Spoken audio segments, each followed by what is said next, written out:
All right, welcome everybody. T190.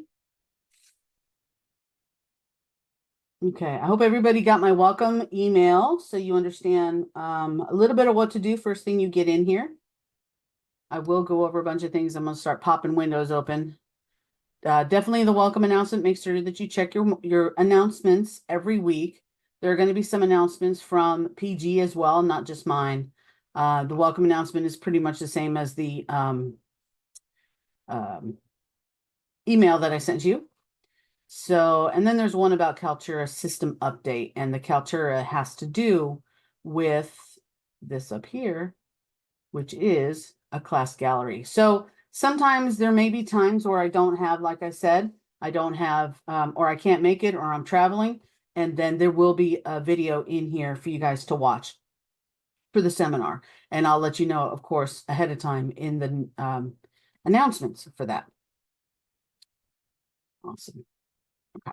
So I've got that open, which I think I already had open. Let's get to this one.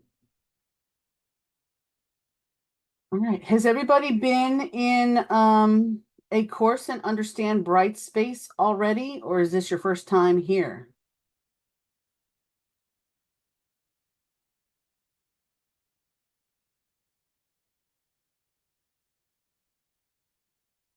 Second year, second term, third term. Nice.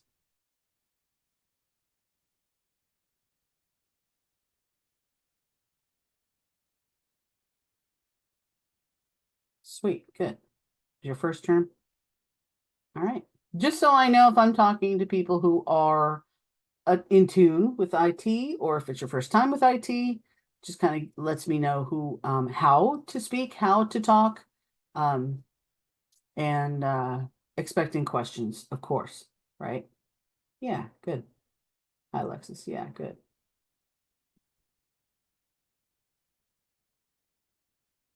Also want to open test out.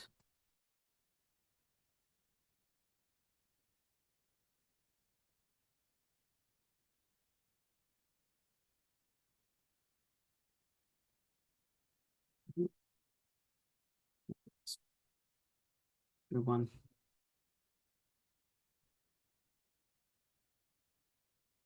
Which one it is? Because I will go over everything with you guys as we go through it. So what I do is, here we go, find my announcement. What I do is I sum it up for you in the announcement. Basically, you can always come to the announcement and see what it is that you got to do. You can still, of course, come to your unit 1 and go through it to find out what it is. It's going to give you that list of everything that's available to you and what you need to do. But I do a quick sum up just to give you the rundown at the beginning. And this first week, we're going to be going over a lot of different things. You're going to learn about IT, information systems, computer science, and hardware components. So it's quite a few things, but you'll get through it pretty easily. Hardware components, of course, being that they're the inside of the computer. So the labs themselves are going to be, fun because you're going to get inside the computer to do those. So I show you here, basically, when you get in, you're going to go to the outline, and I'll show you once we get in there, I'll show you exactly how it is. You go into the outline, you pop that open, and it's going to start showing you the different levels of what you're going to be reading for the chapters. So you got these videos that you need to watch, specific to the course itself. And then you've got the complete the following, the discussion board, the seminar, and the learning activities.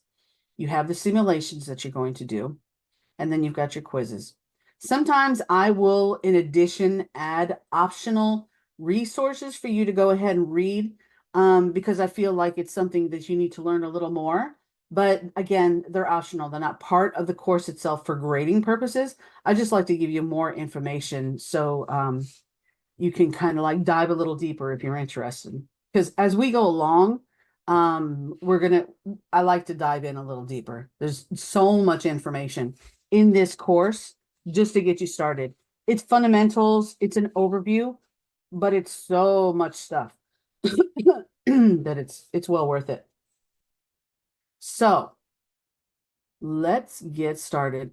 These are PowerPoints specific to each one of the chapters that you're going to be in for the quizzes too. So you might want to just kind of go over them. These are optional as well. You don't have to really go through these, but sometimes they help. They help to go through them. All right. So as we have listed here, the overview.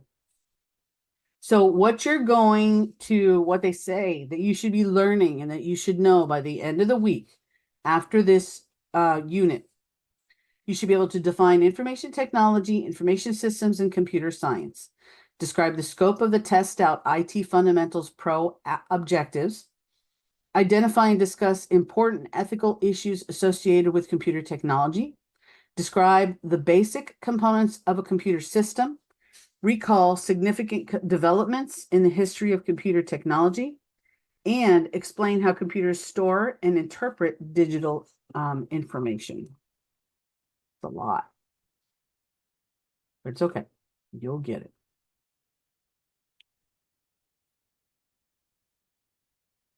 So your reading is Chapter 1, Course Overview, Chapter 2, IT Basic Components.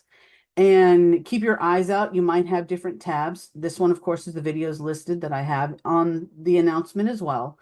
But here's the, straight to them. How to build a PC, Newegg's step-by-step building guide.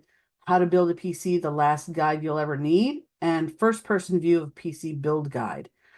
Funny enough, my son and I, when he decided that he needed a new CPU and motherboard, I think his motherboard died or something like that. His CPU was no good. It was really just getting old. The computers we have are like 5 years old now, so it's time to upgrade. We went to Newegg and we did a step-by-step building guide, and it's really cool how this works because um, we were going to keep the RAM that he has. He's already got 32 gigs of RAM, and we're going to keep the RAM, and we're keeping the hard drive and different things like that, the case and stuff like that. So we were going to build around what we already had. And then come to find out with the money he had saved up his money. He knew what he was going to do, and he was just going to get a motherboard and CPU. Well, it turned out that he got a motherboard, CPU, and a new GPU, which is a graphics processing unit. Okay. Basically, he got a new graphics card, right? Mm-hmm. Lucky him. Well, he games, and that's what he was very happy about that. And it all worked out. Um, what did he get? Let's see. We are on, it wasn't a great big deal, but it was a lot better than what we have. Wow, I can't even remember what it was now. But I know that, like, I have an a TI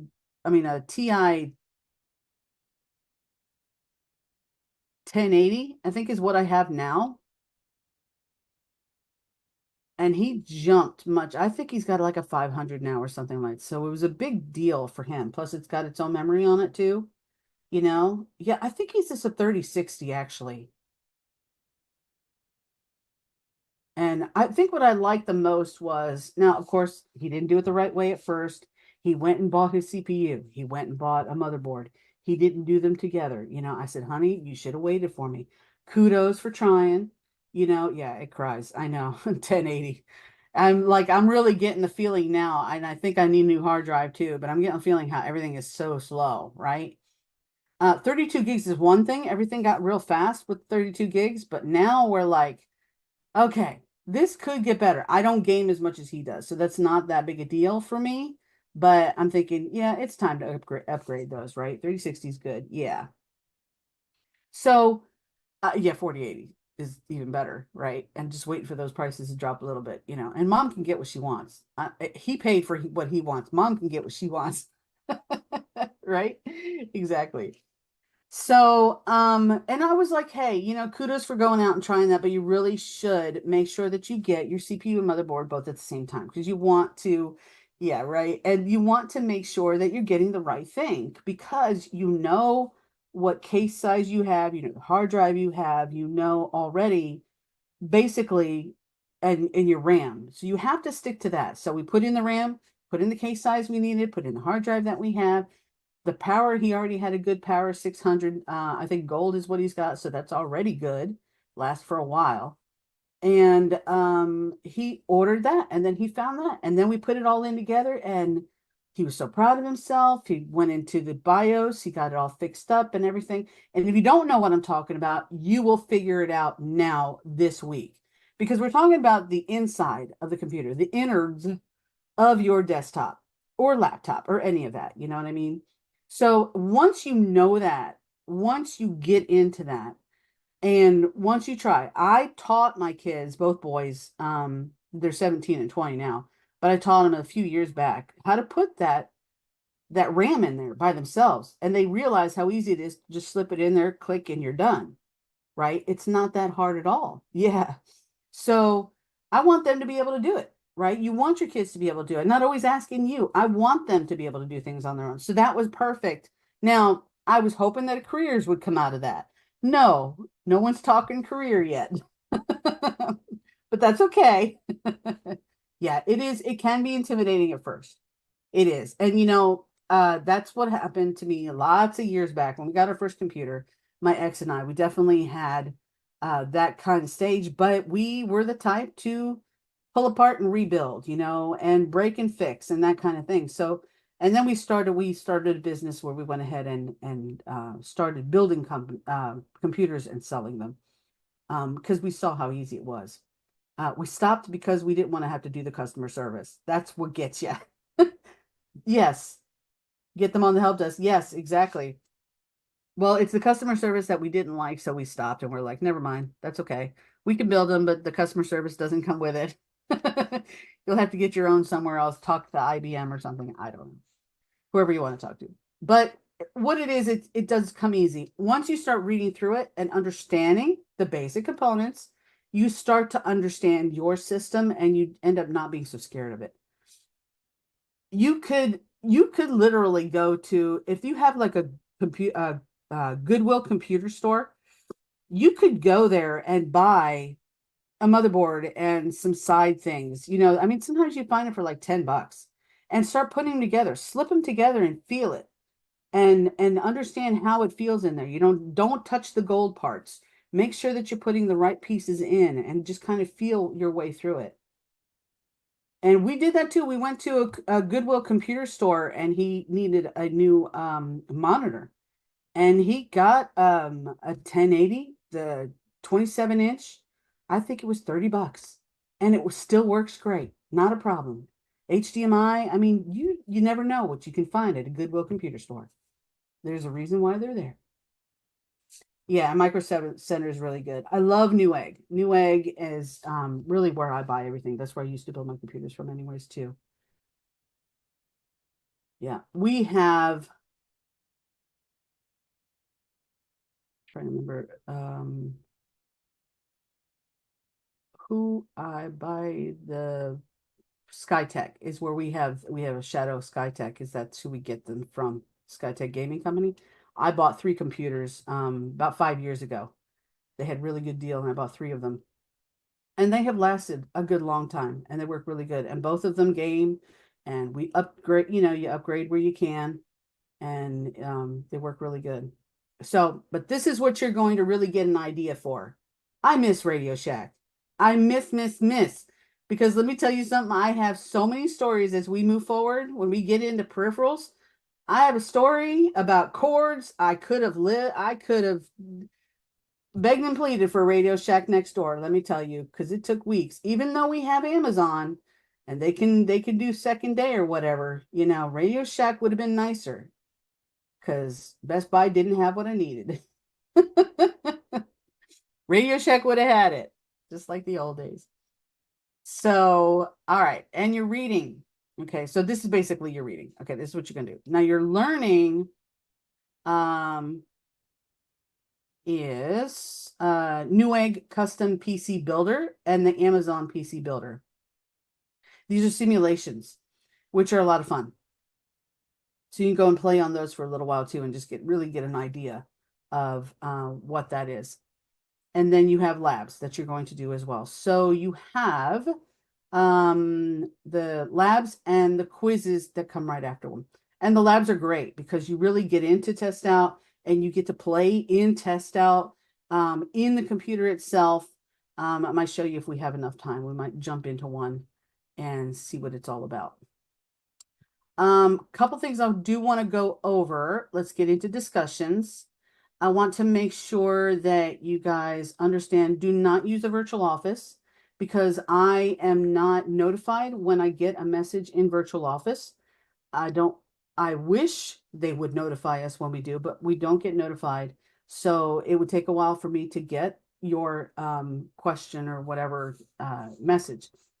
So what I do is, like I put into here, you can text me or email me when you have a question. Just let me know who you are and what class you're in, and then I will answer your text. Otherwise, you can start talking to me in text and you'll never hear back from me.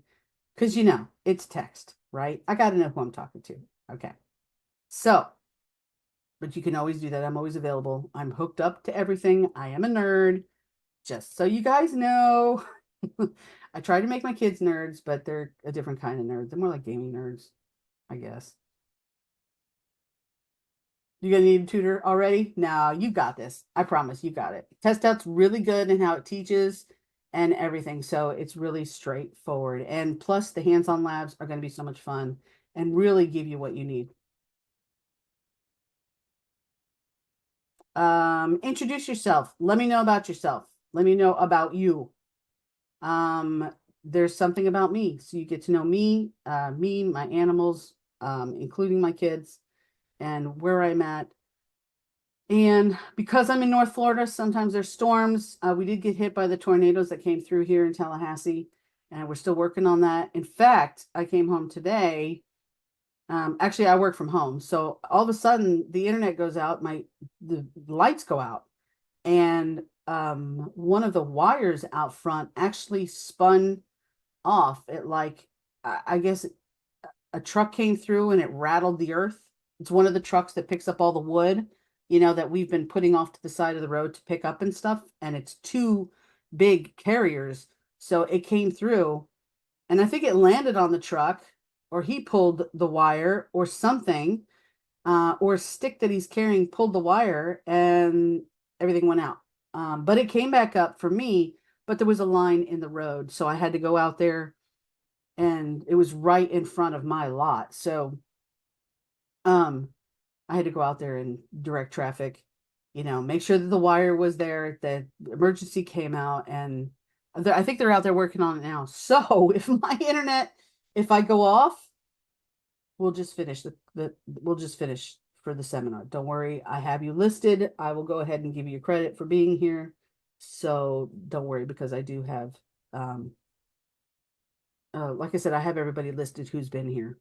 I get a report. So you get credit for it.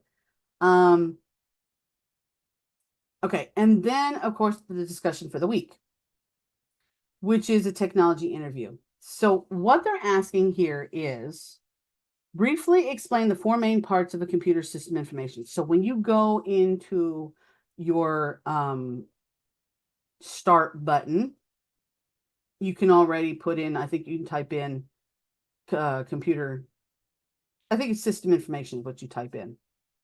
And it's going to tell you the four main parts of a computer system and provide an example of each. But what you're also going to do is consider yourself as a manager, okay? And what would it take for you to hire somebody? What do you want them to know?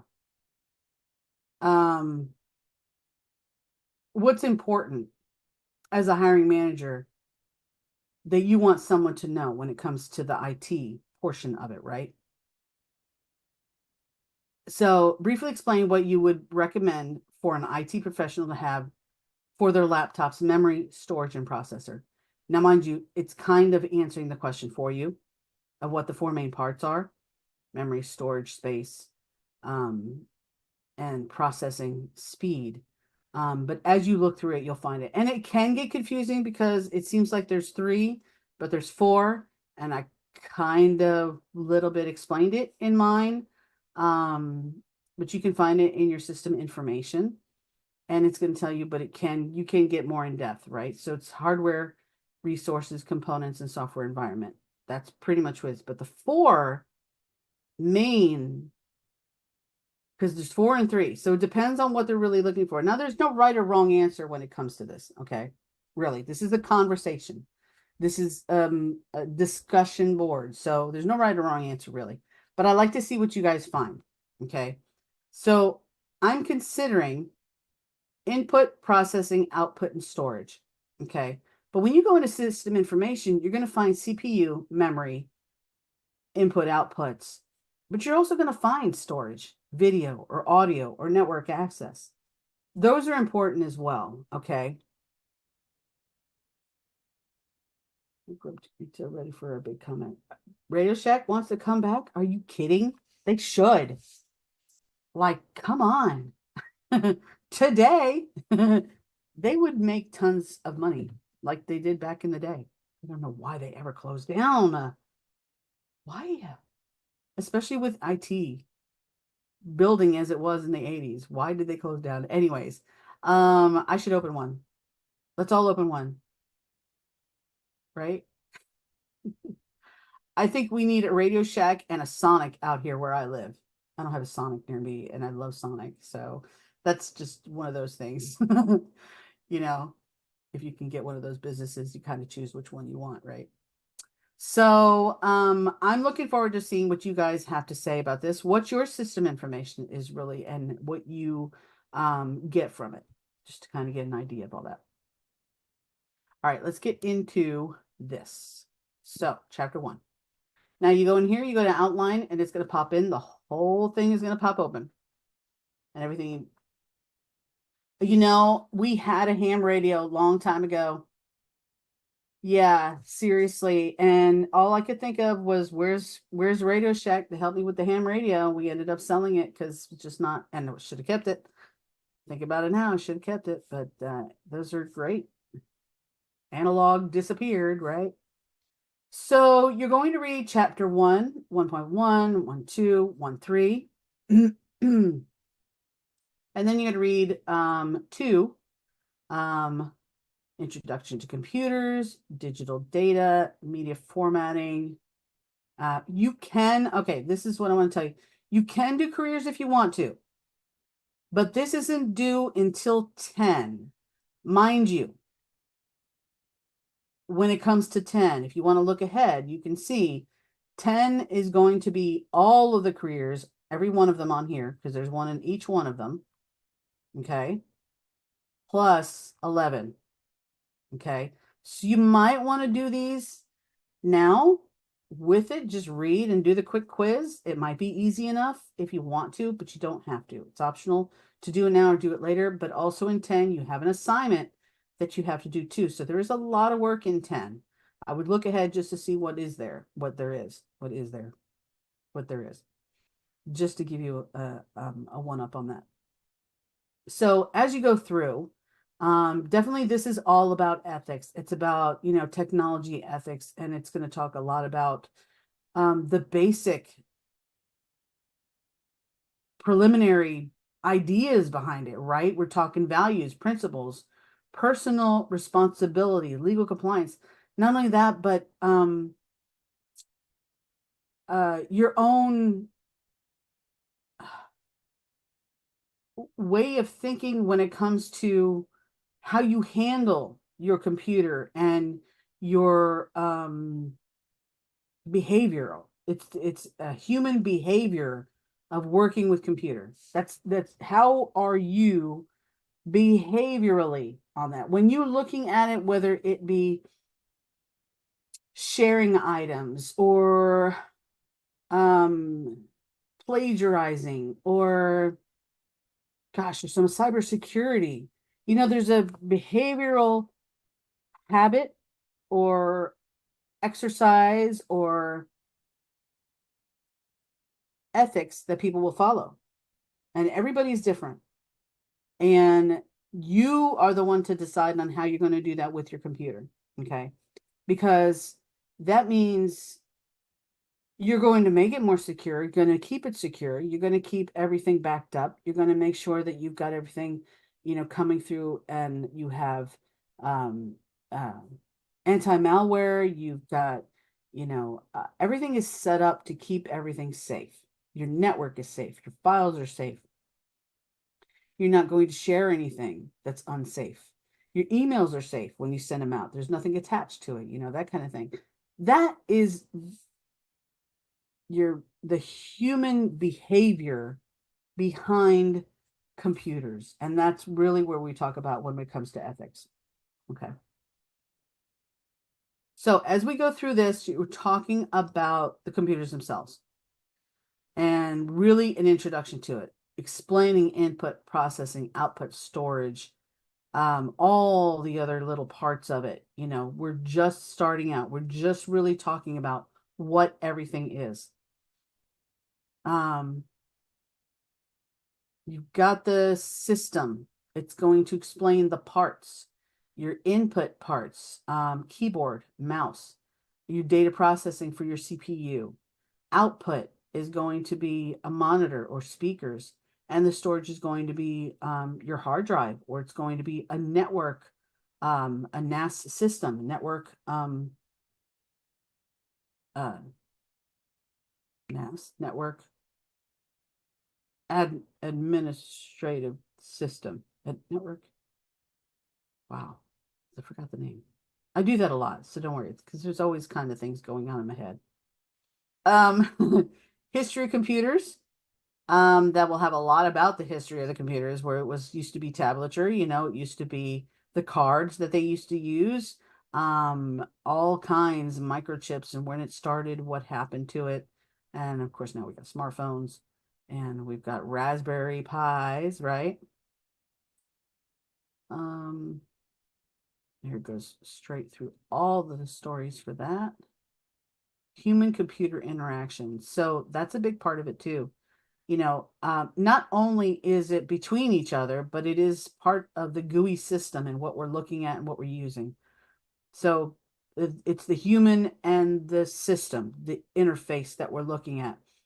And it's funny because when it comes to IT support, they always say that the problem with the issue at hand is typically um, between the user and the keyboard, between the chair and the desk. It's like that's the problem right there. It's that person called PEMDAC or something like person. I can't remember. Ever remember what a Pi is? A Raspberry Pi is a small system that you can build. BSEC between computer and keyboard. Yeah, yeah. Um, It's a little system, and if you take an IoT course, they will teach you how to make a Raspberry Pi system. It's just a little system in itself. It's just the board, and you put all the diodes and pieces on there too, as it's on there. And yeah, a mini computer, right? Exactly. Right. You can't eat the pie. You can't eat the Raspberry Pi. I don't know why they call it Raspberry Pi, but there's a reason for it. Between chair and keyboard, that's it. Between chair and keyboard, that's exactly it. So, and you can actually put an OS system on there. You can play games on it. It's okay. It's the whole thing. And an IoT course will actually teach you how to do that. And I started one because it was free to teachers, and I was like, I can't go through all the diodes and the polarization and all this. I can't do that right now. I have to, get going. I had the internship. I have all kinds of things going on at the same time. I would like to do that again because I like the engineering portion of it, but I had a feeling that it was going to be Raspberry Pi at the end, that they want you to build that out. And if we had a Radio Shack, it wouldn't be trouble trying to build one. But now you got to order everything. So no problem. It's okay. Um, Principle of measuring human computer interaction. So usability, effectiveness, efficiency, and satisfaction. Something you always think about, even if you're programming. Networking, you always want to understand this portion of it because it's going to be the human that's working on that computer that you're working on, that you're fixing, that you're upgrading, and all that. And then you have a quiz after this one. So now number systems, digital data. So I took another lesson for binary system, and I'm starting to understand a little better. As long as you can remember the 7 digits to start with, you can follow a binary logic of zeros and ones. You have a decimal system. Typically, that is the regular system that we use, 10 digits, 0 through 9. Binary is zeros and ones. Hexadecimal is the best way to think of this is that 16 uses 16 digits, 0 through 9, A and F.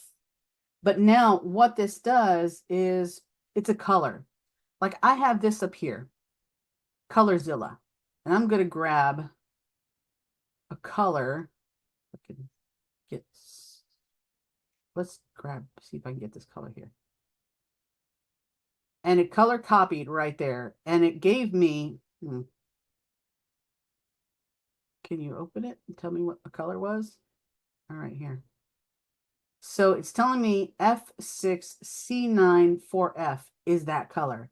That's a hexadecimal. And that's used a lot in coding. It's used in web design. That's how we figure our colors out.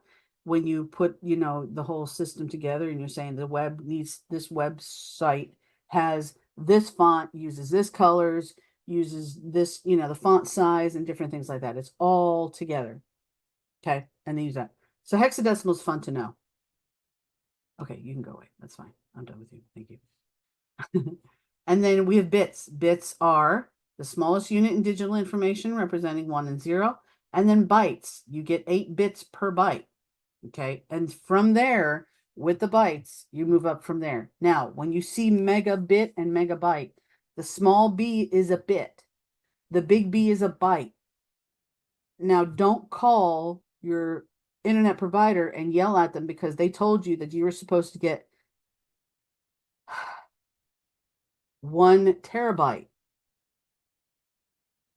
in your internet. I don't know if they feel that we don't understand or not, but I think sometimes they write bytes, not realizing that it is bits, which I did call my internet provider and told them I was supposed to get, at least 500 mega. This was back a while ago. I was supposed to get 500 megabytes. And he said, well, you're getting it. And I said, no, I'm not. I'm getting megabits. And he's like, well, yes, you are getting 500 megabits. I'm like, but it says megabytes. He's like, well, okay, that's just something. Okay. It's not, he couldn't answer it, so careful when you work with, careful when you work with IT people. Right. I know. So that's what I'm saying. And it's like, come on, right? You're supposed to get something and you don't. Well, on top of that, don't expect to get that if you're Wi-Fiing your computer, which I was. Of course, now I'm plugged in. And between me and the kids, I won't get a terabyte, that's for sure. I mean, a terabit. I get close. I get a good, 700-800, which is nice. But if they're watching something and on their phone and because they're Wi-Fiing some and then we're plugged in for others, plugging in and wiring your computer is the best way to go. That's the fastest way. Don't let anybody tell you your Wi-Fi is really fast. Liar. Your Wi-Fi is not as fast as it should be. If you're paying for something that's supposed to be high, you need to plug it in to get that. If you're not getting it, you need to call them and let them know because you're paying for what you should be getting. But then, of course, all internet is shared between those. It's a throughput, right? Which you're going to learn here. Throughput. Processor speed. It's got a lot to do with all of this, which you're going to learn. All right. I know I'm throwing a lot at you, but it's okay. You'll get it. You will because you're reading through it.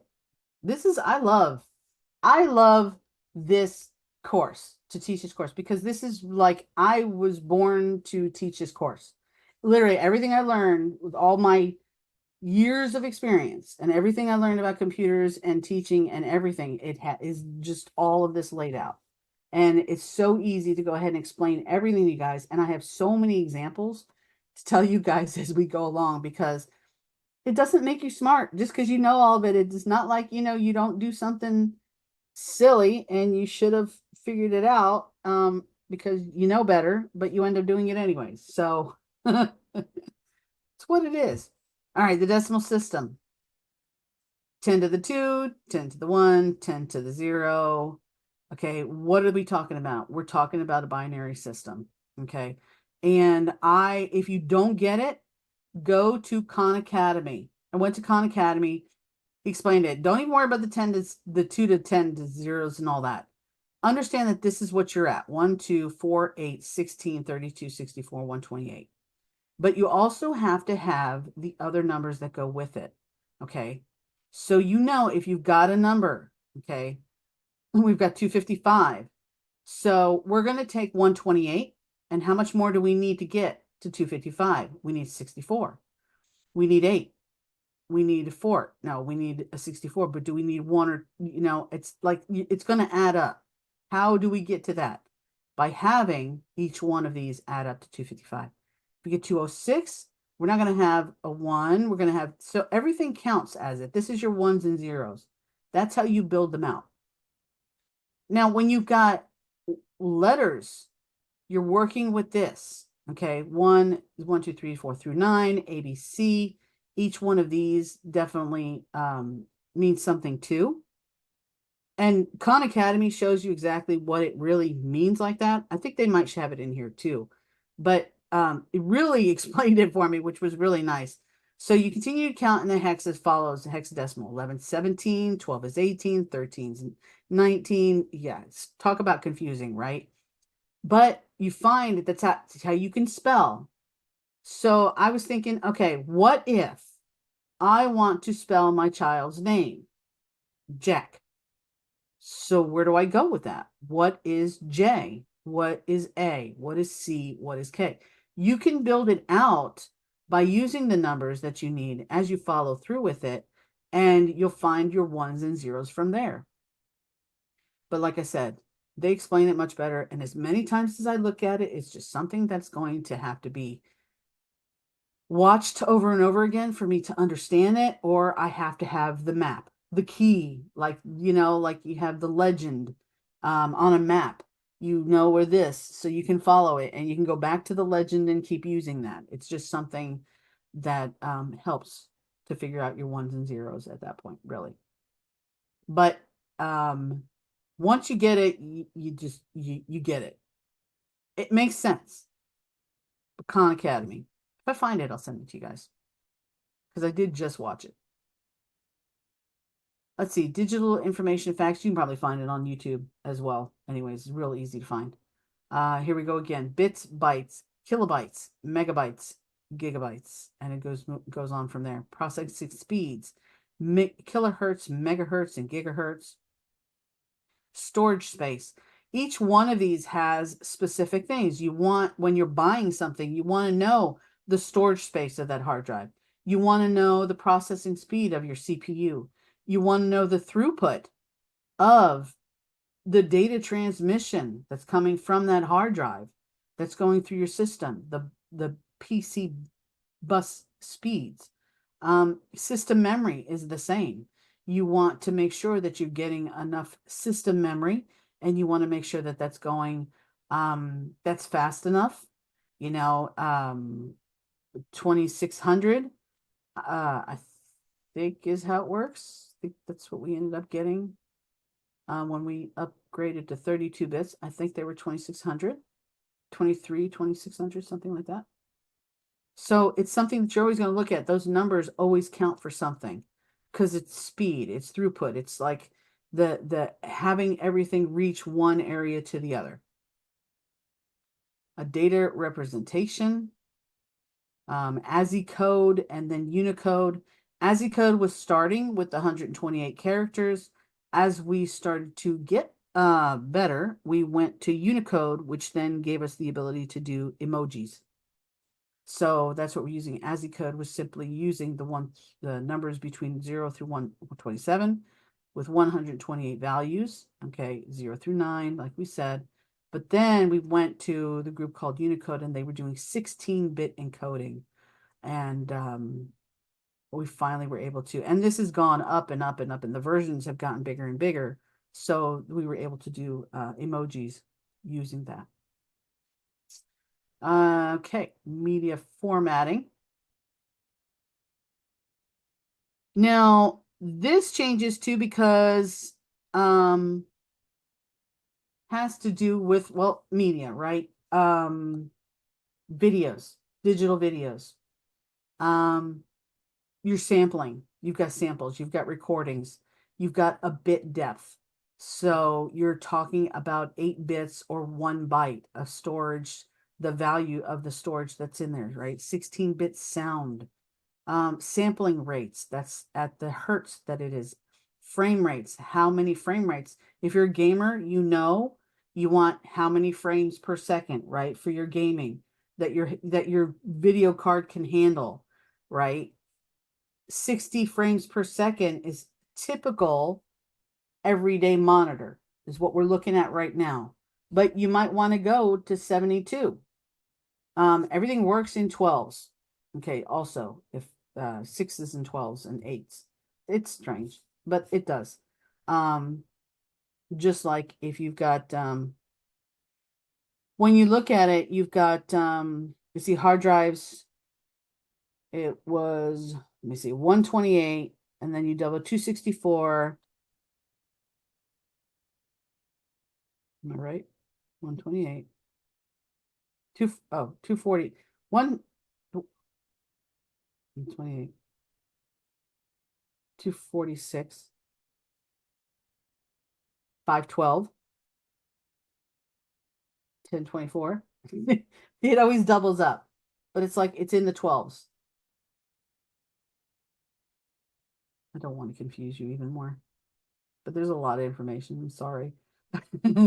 Resolution, you want to know the size. That is the size. The higher resolution is the clearer the image. So you have an image, you draw a picture, whatever you want the resolution, even when you're in the camera. Digital cameras, you want a higher resolution. The bigger the resolution, the bigger the image, the better the print. You want something in the thousands for an 8x10 image to be printed well, because that's you're going to get the most detail out of it, something like that. And then color depth, RGB display, the reds, greens, and blues. Raster images are great because rasters are they're rows of pixels, so they're stored in dividing a picture in rows of pixels, collecting color values in each one. But vectors are the best when you're designing, because what a vector does is it takes it in small areas and mathematically shapes it out. Okay, so that way you can take any size, you can make it bigger and make it smaller, and it will never it's not deteriorates, not the word that I'm looking for. You won't lose the complexity of it. You know, it's like it keeps its shape, it keeps its size, it keeps its um dimensions, basically. So you want vector images when it comes to graphics. Thank you. Distortion, very good. You don't want to lose that. You're not going to, it's going to stay. It's really going to work. File compression, of course, you're compressing files, making them smaller when you do that with files and folders. Lossy compression, when you're bringing it down from an MP3 or MP4, you can lose that lossy compression. So when you give pings, PDFs, and zips, same thing. Run length, so bit rates. They're going to explain this to you a lot better as you go through. I just wanted to really cover the ones that are basically what you might be doing more of now. Okay, just like in rendering, if you're 3D modeling, you want to make sure that that rendering is going to be a lot like a vector render, a vector image. You want to have that so that, but the more points you have for that style, that 3D model, the longer it takes to render. So that's an idea too. That's something that you got to keep in mind.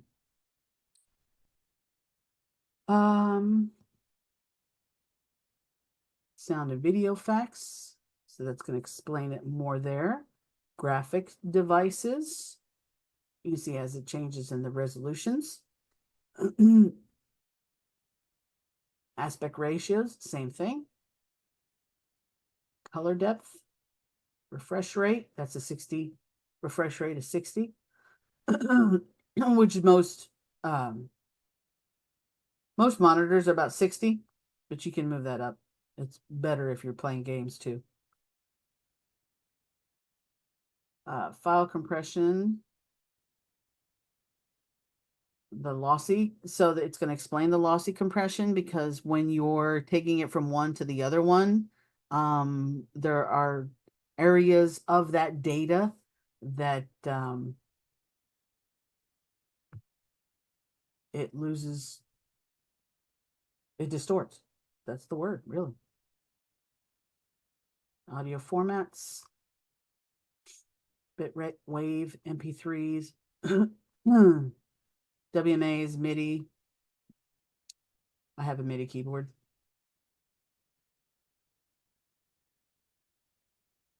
Video codecs, explaining on the videos if you tend to work towards video. MPEGs and DivX. We don't use this much anymore. This is more of a 90s thing. I don't even know if it's really being used now, but MP4s, AVIs, we're using HDMI mostly. But when it comes to, it's MP4s and MP3s for audio. Watching the time. It's 9:52. Keep going. Image facts. Digital image facts, RGB, your red, greens, and blues, and how they mix. Raster images, vector images. Oops, image formats. JPEG. Ping. GIF or GIF, depends on how you want to say it, where you come from, I think. That's like potato, potato. No, tomato, tomato. Potato, potato. I don't think anybody says potato. Tomato, tomato. I say GIF, graphic user interface. So, but others say GIF. That's just how I went. And TIFF is another one that was used. 3D models, wireframe models, and rendering, what it takes to render, and ray tracing. And activity, digital media. So these are not graded. These are just activities that you can do if you want to. They just have these on there. So if it does tell you about an activity, you can just look through it. It's not something that you have to submit. So, and then it's up to you to do the careers if you want to at this point. But like I said, you're going to have to end up doing it later on in Unit 10. So, and that's pretty much it. That covers everything. I think I covered everything. Are there any questions about anything for this week?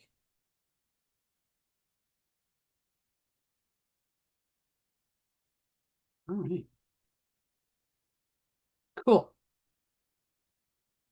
I look forward to reading your discussions and grading your stuff next week. Everything's due Tuesday, 11:59 p.m. And your first discussion, your initial discussion should be on or before Saturday, 11:59 p.m. as well. But you can go ahead and do a discussion now and then do a discussion afterwards if you want to. Assignment, how will it be submitted? So the assignments that you're doing are within here, and it automatically gets graded into the gradebook. This is integrated with the gradebook. So when you do your quizzes in here, you'll see it in your gradebook.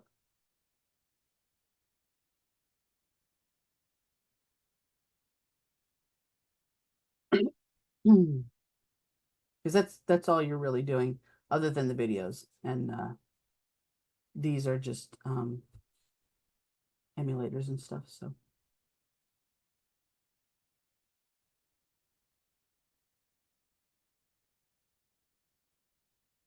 how do you get to your gradebook page? You have a grades. But when you're reading, as you read through, you'll see you have quizzes and you'll have different labs in these as well. So as you do the labs and stuff like that, it's going to be a part of what you're learning. So as you read through, you'll go through everything. I was hoping history computers. There was one. Hmm, there's hands-on. Probably in here. I think the next one is in here where you really have the hands-on labs to do stuff. Yeah, see, connect a monitor, install peripherals. That's going to be the hands-on labs. So you really just have quizzes this week.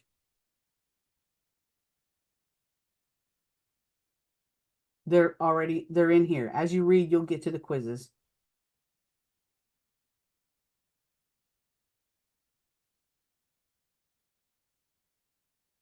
Yeah. So I have them listed so you know that here, as you read these, you're going to have a quiz at the end of them.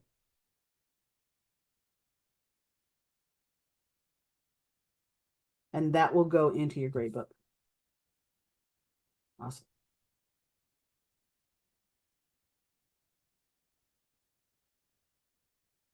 All right. If you have any more questions, like I said, you can text me or email me. Let me know who you are and what class you're in. You guys are in IT 190 03.